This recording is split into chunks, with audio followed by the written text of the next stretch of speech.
WAVE FM as a community radio station serves only to open its airways to responsible, divergent points of view. The opinions expressed during this program do not reflect the views of the WAVE, its staff, or board of trustees. The opinions expressed reflect my own views or the views of my guests. Thank you for listening to WAVE Cincinnati.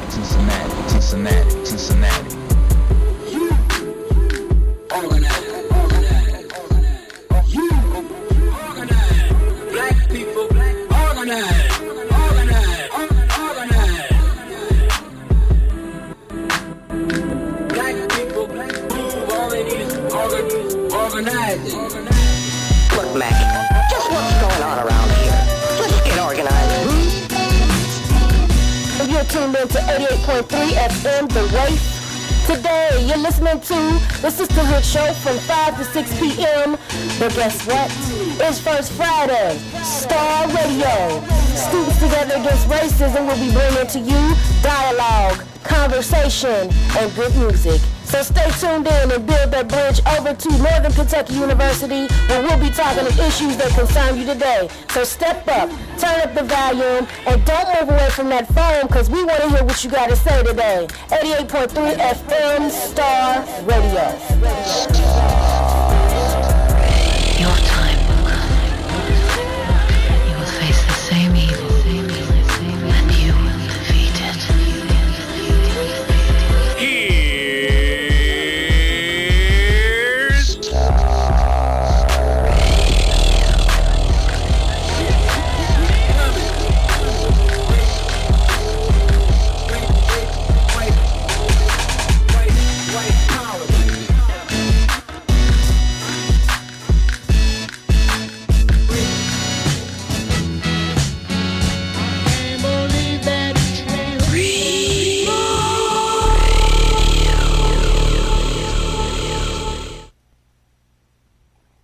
I hope all of you out there in Cincinnati are continuing to pay attention, because this is a developing situation. And folks, we will be back with you next Monday at same time, same station. Until then, Heil Hitler and Sieg Heil. I want the Jews to know this at this late date, that they've pulled in the world. I don't care. I care about my people. I care about the hundreds of thousands of white Americans and other races that died in World War II to try to save their ass. I care about our people. What do you say about the war in Iraq and America? I'm totally against it. I was against the Vietnam War. I was against the Korean War. And I'm really now against the intervention in Central America. I didn't vote for Reagan. I'm not a right-winger. There's one way to piss me off is call me a right-winger. Describe what you are then. Look, I'm Tom Metzger. I borrow from the left, I borrow from the right, and then I have my own. I bring it together. Third position. Third position is simply that. It's eclectic. Pick from here, pick from there, put it all together and have something new. Put it together and what to go, man. A way to go if you would like to someday assume some type of power. Power. Many of us feel, many of our generation feel that they're getting ready to commit genocide against us. What's going to happen now is the United States is going to go down. There's going to be a type of civil war in this country sooner or later. After a while, in the late 80s, I started telling them, hey, I think it's time to move in another direction. Keep your skinhead mentality and so forth. But a lot of you, I want you to go to college. I want you to grow your hair out. I want you to get in the military. I want you to get in the police. I want to get you in every area of the country, every place you can be. So, because it was too easy to identify a skinhead. You know, the skinhead has what in the organization? Because we're building a possible future army here, an underground that can turn militant.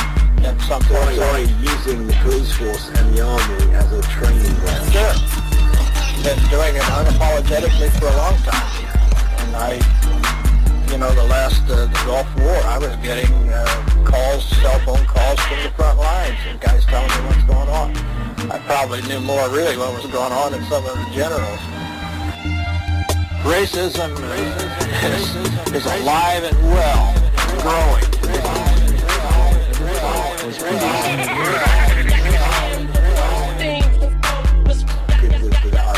Well, you know, the press use white supremacy all the time. I say we're white separatists, and I see no reason why to talk about supremacy, because I don't think my race is acting very supreme. I think that it's acting very stupidly, and it may turn out that it's not supreme because of that. If it's committing suicide, it's obviously not smart. You're not smart. You're not smart.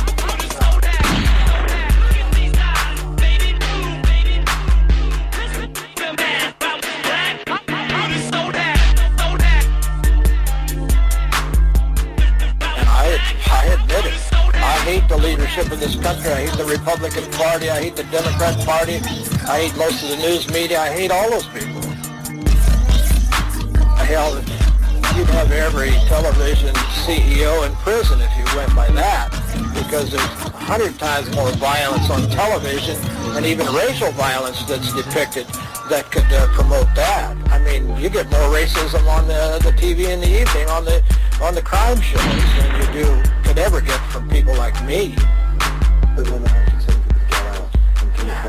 They can make it look romantic and everything else. I mean, no, look, television and movies has a tremendous effect on young people, no matter what race they're from.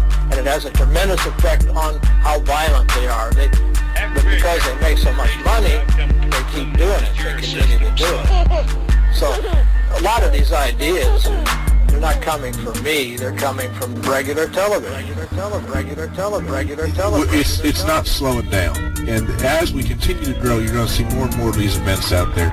And our strategy is not to have these big fixed position type confrontations, these very safe confrontations. Our strategy is to go out there and agitate among the people and to be constantly agitating all over the country so that we can get things, so we can make some real change, and we can build from where we are now, which is a very small organization, into an organization capable of really affecting some political change.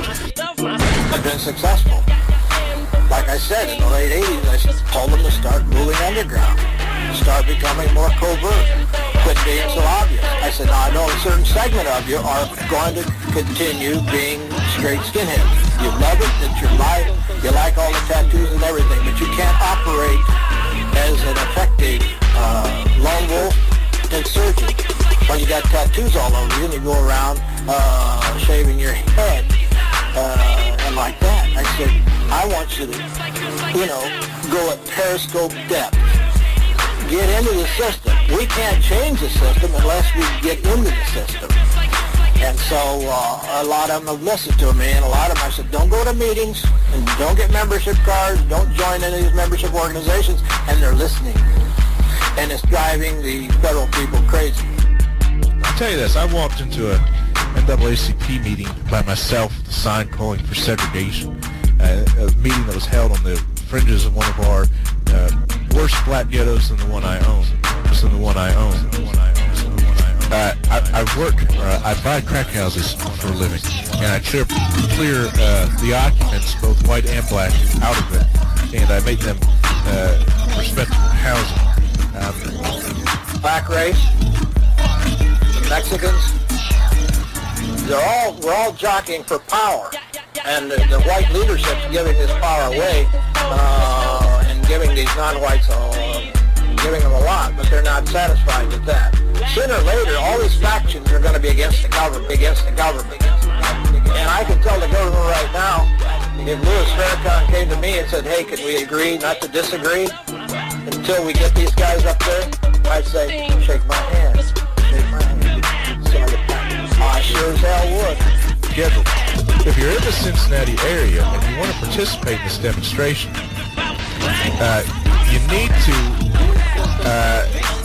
you need to get in touch with us beforehand. We're going to do this with very short notice.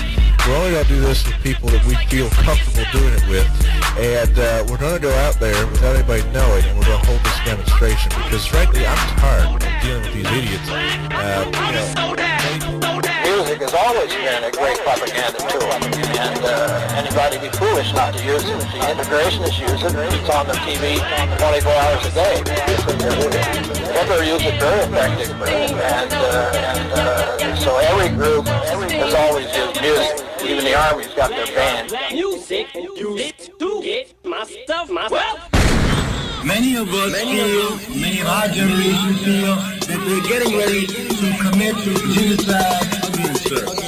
Genocide against us. And to point out how timely the invitation is, or was, I don't want to read newspapers to you, but in the Detroit News, dated Thursday, January the 17th, it told about the Interfaith Council of Religion that was held in Chicago last week, and the topic of their conversation was the race problem here in America.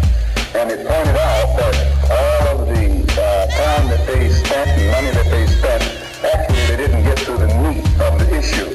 And in this particular copy of the paper, on page 3, the chaplain at Wayne State University actually criticized the efforts of these Protestant, Catholics, and Jews in Chicago last week for failing to bring spokesmen to that conference who really would speak for black people and spell out issues that were not being spelled out by the others.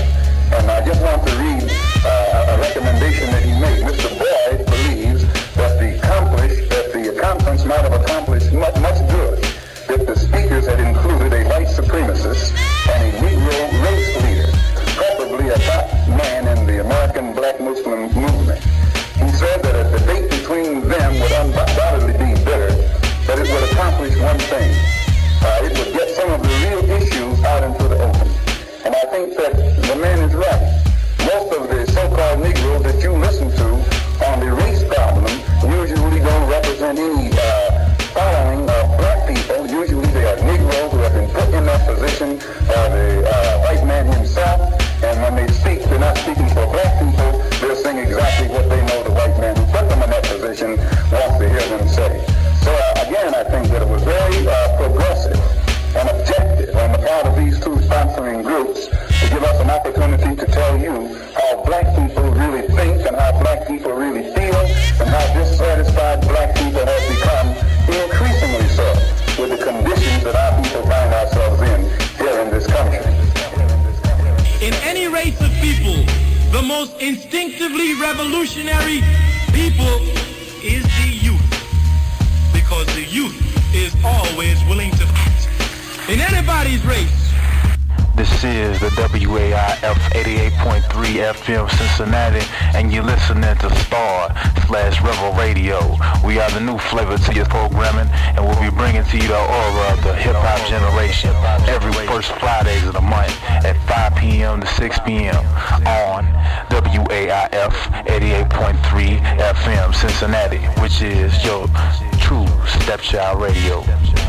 Sit back, be educated, uplifted, and empowered. We'll be bringing to you the 411 on current issues, music, and ways to get involved. We are giving you the youth perspective, from grade school all the way up to college, from home, work, and right back to the streets, baby. So bob your heads with us, dialogue with us, and never forget, please never forget, organize, organize, organize. Organize our people. Organize our people. Organize our people. Organize our people. Nothing else. Organize our people. Our people.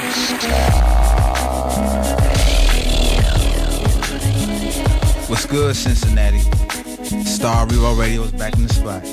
And this is Cadence.